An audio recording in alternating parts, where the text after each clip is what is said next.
It's time to know your enemy, and this enemy is a little bit more familiar than most out there. So today we're talking about the Colorado Buffs and Mike Sanford, who is coming back to Minnesota after being let go last season. Let's talk about the Buffs. Let's talk about a breakdown on today's episode of Locked On Golden Gophers. Hey, You are Locked On Golden Gophers. No matter what we're going to do here, we're just going to keep rowing. Your daily podcast on the Minnesota Whatever Golden Gophers. However it turns out, we're just going to keep rowing.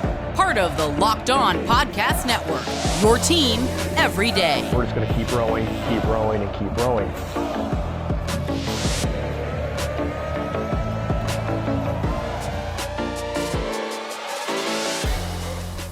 You're listening to Locked On Golden Gophers, part of the Locked On Podcast Network, your team every day. My name is Kane Rob, host of the podcast, former collegiate video coordinator and recruiting assistant, here to talk Golden Gophers with you each and every day of the week, Monday through Friday. It's time to break down the opponent, but first be sure to follow wherever you get your podcasts at Locked On Golden Gophers. Follow us on the Twitter at LO Golden Gophers, and be sure to subscribe on YouTube, where we're building a community where we can talk about what happened. You can ask what questions you have, and we can discuss the topics that you want when you drop them in the comments below. So be sure to subscribe on YouTube. But let's dive in. We're doing an opponent breakdown today for the Colorado Buffs. Now, over the last 3 seasons, the Colorado Buffs have been 14-22. Those are the last 3 full seasons. But if you look at the last about 20 games, that's what Coach Coach Dorrell has been in charge of the Buffs, is the last 20 games. And in that time, he has been 8-12 thus far in his time with the Colorado Buffs. Now, head coach Coach Dorrell is heading into year 3. This year being year 3, he has started 0-2 this season so far. He served as an assistant for the Buffs in the 90s on 2 different occasions.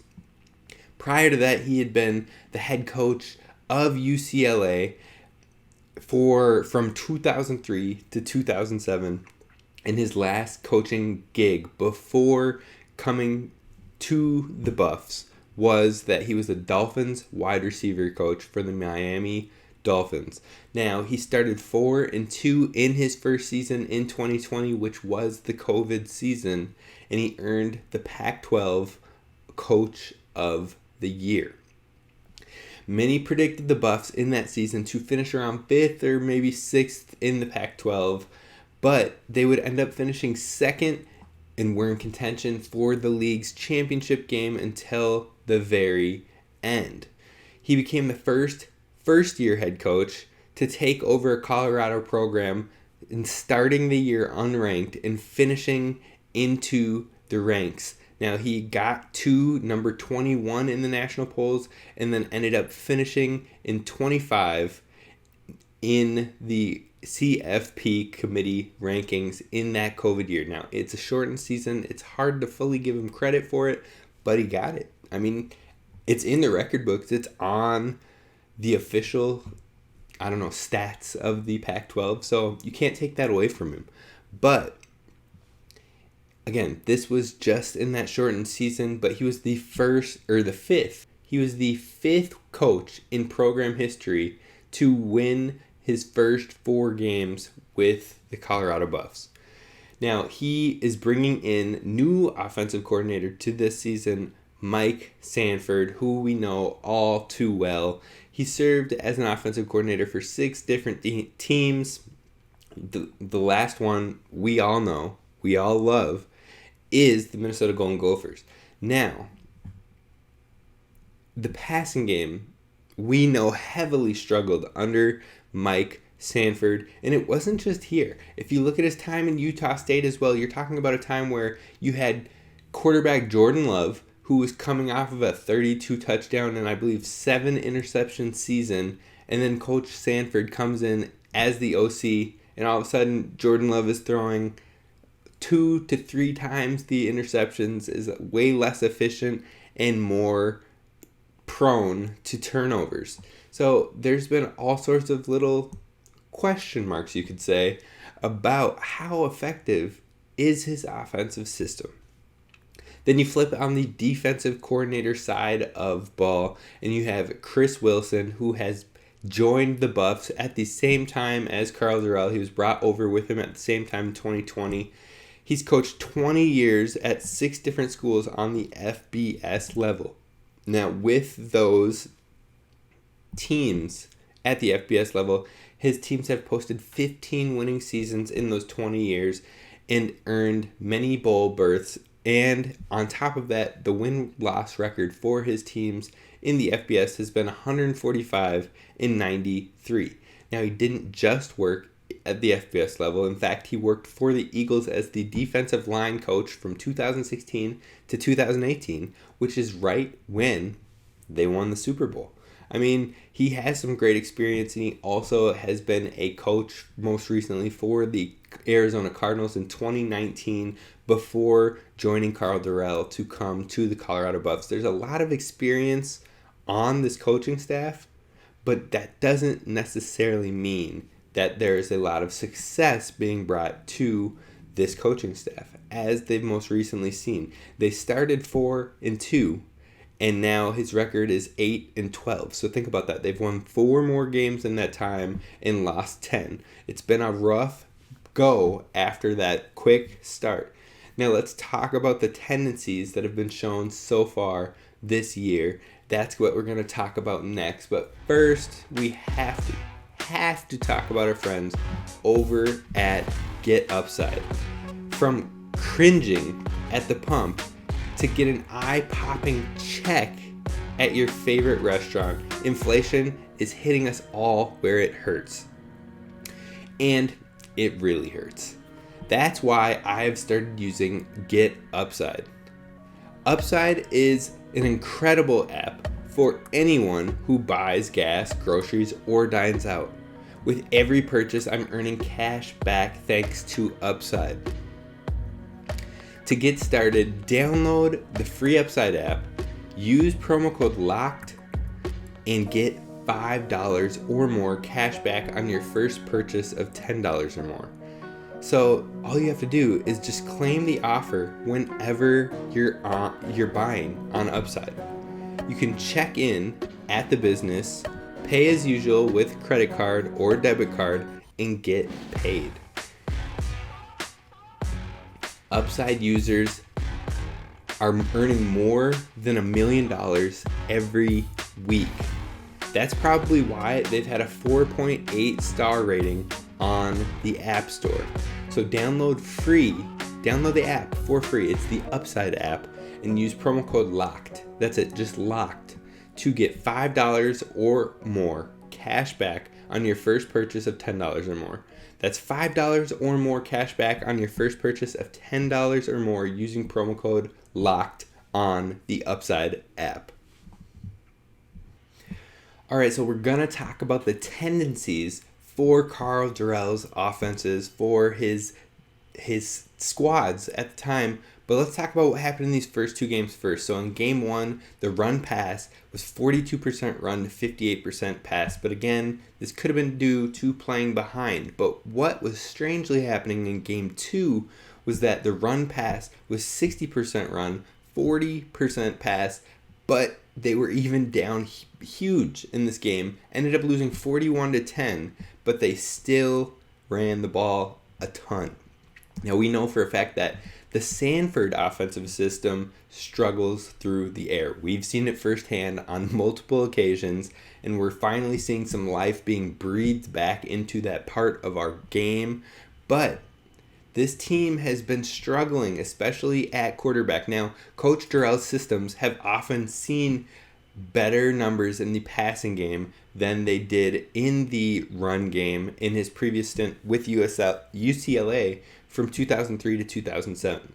Now, with UCLA in 2003, his team was averaging nearly 300 yards passing and only 91 yards rushing. 2004, he saw 410 yards passing to 184 rushing. 2005, he saw 431 yards passing per game to 160 rushing. You see where I'm going here. He likes more of a pass-heavy offense. So I don't know how he quite got Mike Sanford as the right idea or right man to bring in for his offensive system. Maybe he thought it would complement his system more so because he's handling the passing, that Coach Sanford could handle the running, seeing as how he had so much success here with the Minnesota Golden Gophers. But was that due to him, or was that due to us having fantastic O-line coach, a rushing system in place that has been proven to succeed, on top of having guys like Mo Ibrahim, like Trey Potts? So I think he might be being exposed as he is being a coach out there. But we're not here to hate on Mike Sanford. What we are here to do is talk about what's been happening with this Colorado Buffs team. The team has struggled at quarterback. Quarterback JT Shroud has played both games. He started game 2, and he went 5 for 21 for 51 yards and an interception. Rough game. But on top of that, in game 1, Brendan Lewis, who started for them last year, started this year, and then JT Shroud took over. So Brendan Lewis was 13 for 18. It's about 70% completion rate for 78 yards. Not so great. But then Shroud came in and was 18 for 44, which is about 40% completion rate for 157 yards and a touchdown. Now, the numbers look a little bit better, but not really if you're looking at the overall picture of that. Now, the coach seems to be unsatisfied. Still, with reports coming out yesterday, he doesn't know who is going to start this game. He's even been quoted to say they may need to start looking at younger guys than these younger guys. Now, JT Shroud is a junior and Brendan Lewis is a sophomore. But he said they need a spark and that no starting quarterback has been announced for this week. And now is the time to go out there and earn it and prove why they should be starting. So it sounds like a big week for them on the practice field as well as heading into this Gophers game. Now let's talk about the strengths, talk about the weaknesses, the opportunities, and the threats with this Colorado Buffs team. Now, strength of theirs is that we're playing a better caliber opponent than our last couple matchups. So that's a strength for them. And then Air Force has had a solid defense. They were a top 10 ranked, or in some categories, a top 10 ranked defense last season. And this Colorado team put up 10 points. That's not something that isn't anything earth-shaking or, record-shattering. It's 10 points, just like 10 points were put up on the Gophers last week. So it's not saying a whole lot, but it does show that they can score on defenses that are capable. Now, that being said, another strength for this team is, in fact, Mike Sanford. Why? Because he's very familiar with our personnel and with the defensive system since he was heavily involved. I mean, you think about this. He was coaching on a day-to-day basis, especially heading into fall camp. In the beginning of fall camp, you're not prepping for your opponent right away. You're not giving looks of your opponent. You're playing good on good. You're playing Minnesota on Minnesota. And so your defense is putting everything together in their system, and your offense is putting everything together in their system. You're trying to get it down, get it like a well-oiled machine, and so to the point where you start to find the pockets or the ways that you can attack said program. You find the weaknesses and you try to expose it so that way the defense can hone in and know their weaknesses and how to counter. That way the offense can know what they need to add in elements and counter and clean up the work. So he knows firsthand where maybe which players he could try to attack, which holes he could try to attack in this defensive system. He knows probably better than most people in the country. And so that is one strength that they have, is maybe they can understand or put on tape a couple flaws that the defense would have, which you don't love heading into the Big Ten schedule, is because this is a game that could maybe potentially expose something on film that other teams could try to attack. But that being said, I'm not too worried about it overall, because if you flip it, a weakness for this program as well can be the same exact thing. The same as a strength goes as a weakness, because the defense is very, very familiar with the concepts of Sanford's system. Now, not only that, but we have a defense that's known to be a top talented level defense over the last couple of years now, and they're proving it again this year in the nation, in the entire nation. Now, Sanford might change some wrinkles of his offense. He might have some different things that we haven't seen that he'll throw at us, but the personnel is not going to be at the level or the caliber of our defense. It doesn't matter that they're Power 5. It doesn't matter that they're in the Pac-12. They're not going to be to the same standard that our defense is able to put up there, which means there might be less exposed, or we absolutely shut down his offense, and this isn't too much of a worry overall. Now, their defense is also poor, with not a single player graded in the 70s when it came to PFF's grading system for run grades or coverage grades in week 1. Now, only 3 players on the entire roster in game 2 were able to crack into the 70s in the run grades for defense, and 1 player was able to crack into the 70s for pass coverage in week 2. So, over 2 full weeks, their defense has had its fair share of struggles. Now, when we're talking about opportunities for this game, an opportunity to get our first Power 5 win, everybody is yipping and yapping and talking about how the Gophers don't have a huge schedule so far. They haven't played anybody, which is just wild. I mean, we're seeing Nebraska columnists talk about the Gophers haven't played anybody, but they're the only undefeated team. Who have you played? Who have you played to be complaining like this? Georgia Southern, who you lost to? Or an FCS UND, who you struggled against for 3 quarters before you finally put it down? Or Northwestern, who just got exposed by Duke and lost at the very end of the game? I mean, it's not like you're out there playing world beaters. You're playing Oklahoma this week, but you play them a vast majority of times because that's your number 1 rival. So no way you can really complain there. Now, you talk about other schools. I mean, Wisconsin played Washington State. Okay, yeah, they played Washington State, who is decent. Has Cam Ward, who's a great quarterback prospect coming over from the FCS. So, yes, but they've also played Illinois State. I mean, there's been a fair share of very bad programs, but then different Big Ten teams have played other Big Ten teams like Purdue and Penn State. That's not our fault that it shook up early. I mean, we played Ohio State in game 1 early last year, but the non-conference has been scheduled out years in advance. So if you know how the scheduling system works, it's not like we're actively trying to pick the weakest games possible. Colorado was possibly a bit better, or a lot more better, when they got on our official schedule, when the game was scheduled years ago.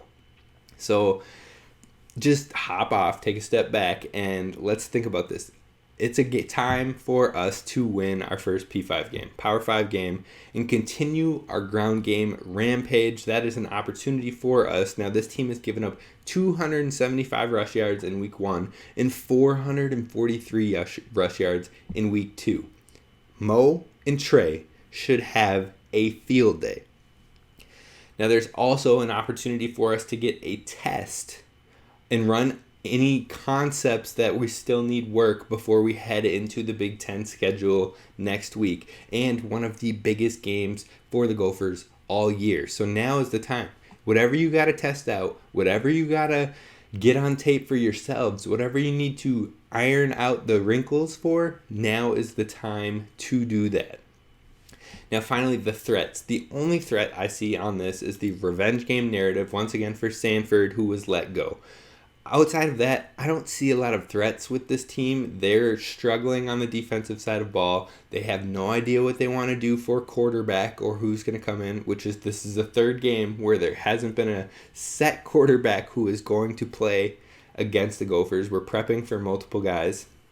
And the run game hasn't really been there for Coach Sanford this year as well. Now, the last few opponents they've played, they had TCU in week 1. They lost 38-13. They gave up 275 rush yards and 138 passing yards, 413 total. They had 0 turnovers, but they had 2 sacks.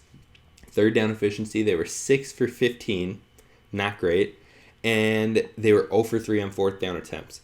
Now, they were 1 for 2 in the red zone with 5 penalties for 30 yards. So overall, there's a lot of errors right there. You're not efficient or getting in the red zone very often. You have multiple penalties. You can't really get it. You don't even have a 50% third down efficiency rate. So it was tough. Then you look at their second game against Air Force where they lost 41-10, and it gets worse. They gave up 435 rushing yards and 8 passing yards. Then they had 1 fumble, they had 1 interception, and they had a sack given up. Then you look at the third down efficiency, and they were 1 for 11 and 0 for 2 on fourth down. 0 for 1 in the red zone. So in the red zone 1 time, and they cannot complete third downs. 4 penalties for 40 yards. It's just rough all around. This is a game that our defense should continue to pummel, to go full throttle, and to prove that we are one of the best defensive units in the entire country. And you know what?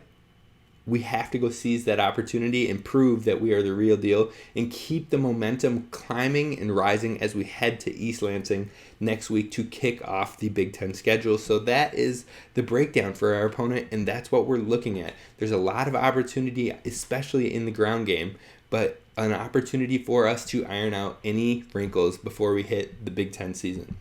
Now we're going to close it off with a few players that you should maybe have on your radar for the Colorado Buffs coming up next. All right, we're going to keep this segment a little bit shorter, but thank you for making Locked On Golden Gophers your first listen when it comes to Gophers Daily Sports. I've got a podcast coming out Monday through Friday for you, so if you can't get enough Gophers, hit subscribe on YouTube and be sure to follow wherever you get your podcasts. Now we're going to talk about players on the offensive and defensive side of ball to know for Colorado as you head into the weekend. We'll keep this one a bit more brief because it's just not great. It's not great. So overall, we have, I think, JT Shroud is the quarterback to have your eye on and keep aware of. JT Shroud, he has had a very poorly rated in general, but also in the PFF grades. 208 total passing yards so far this season with 1 touchdown and 1 interception. A completion rate that is abysmal, to be honest. We're talking 40% in one game and probably just under 50% in the second game as well. So not great, Bob. Not great. And then another player to keep an eye on is Daniel Arias at the wide receiver position. He has had 6 receptions for 102 yards, 0 touchdowns, but he's by far the most productive receiver on this team in the receiving game. In fact, the next 2 receivers behind him have 3 receptions apiece, and they have 32 yards and 24 yards. So he's almost 100 yards over the next 2 receivers on the depth chart. Then you flip over to the running backs, and you have Alex Fontenot and you have Deion Smith. Both running backs have been given about 20 carries total on the season, and they have 89 yards and 84 yards total, each running back. Now, Smith has a touchdown as well. Smith has had about a 4.9 yards per carry average, whereas Fontenot has had about a 4.2 yards per carry. So not a lot of success in the ground game, not a lot of opportunity so far in the ground game either, which has always been, not always, but it's been more of a strength with Sanford, with the Gophers, and you're not seeing it really carry over to the Colorado Buffs. Now on defense, we've got 3 players to keep in mind as well. You've got Quinn Perry, a linebacker. He has 23 total tackles on the season, 15 solo tackles, 1 tackle for loss. He's the second highest graded tackler on the entire team. Then you've got Trevor Woods at DB. He has a 67.2 run grade, so he's pretty decent in run stopping. And he has a forced fumble on the season along with 16 total tackles, 12 solo. And then finally, one player on the defensive line is Jalen Sammy. He has 1 quarterback hit, 5 tackles, and a forced fumble. So Trevor Woods and Jalen Sammy both have forced fumbles, which we've had a fumble in the last game for sure. I can't remember if we had one in the first game. I don't believe we had any turnovers in the first game. So at least players to keep an eye on that they have created some chaos in very small doses. And that's going to wrap it for us. That's what you need to know about the Colorado Buffs as we head into the week. Now, tomorrow we're talking about the Gophers' keys to beating the Buffs, the keys to victory, key matchups, and players on each side of the ball to step up for this game and help us get the dub. That's going to do it for us on today's episode. I hope you have a great day. I hope you subscribe on YouTube, and I hope you tune in tomorrow. Row the boat, Sky Hima, go Gophers, I'm out.